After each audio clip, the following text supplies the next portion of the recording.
Le retrait des casques bleus ivoiriens de la MINUSMA se poursuit.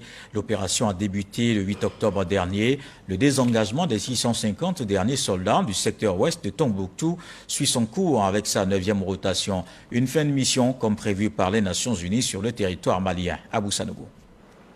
Déployée depuis janvier 2022 dans le secteur ouest du dispositif de la MINUSMA, la mission multidimensionnelle intégrée des Nations Unies pour la stabilisation au Mali dans la région de Tombouctou. Le 2e bataillon ivoirien a joué un rôle essentiel dans le cadre de l'exécution du mandat de la MINUSMA. Durant le temps de sa mission, le bataillon était basé sur les sites de Goundam et du super-camp de Tombouctou avec un effectif de 650 casques bleus dont 25 personnels féminins. Il a effectué diverses missions, notamment la protection des populations à travers des patrouilles de reconnaissance, la défense des emprises de la MINUSMA dans la région, ainsi que la protection des bases opérationnelles temporaires. Le bataillon a également mené des missions d'escorte de convois logistiques et de protection des piliers civils de la mission onusienne.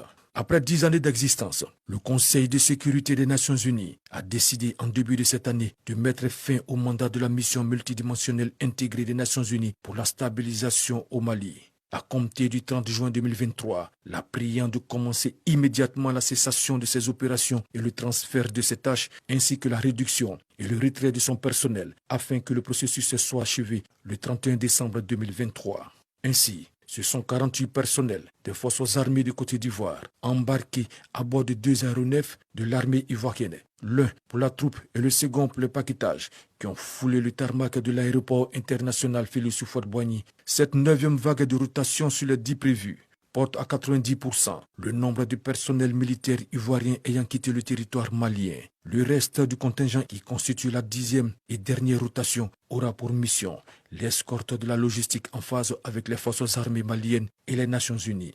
Notons que la Côte d'Ivoire avait participé en y déployant entre 2013 et 2023 un bataillon logistique à 450 hommes à Gao, une compagnie de protection initialement à 150, puis portée à 210 hommes à Sévaré, un élément de soutien national à 50 personnels, un bataillon d'infanterie à 650 hommes à Tombouctou et plus de 200 officiers d'état-major à Bamako, Gao, Tombouctou,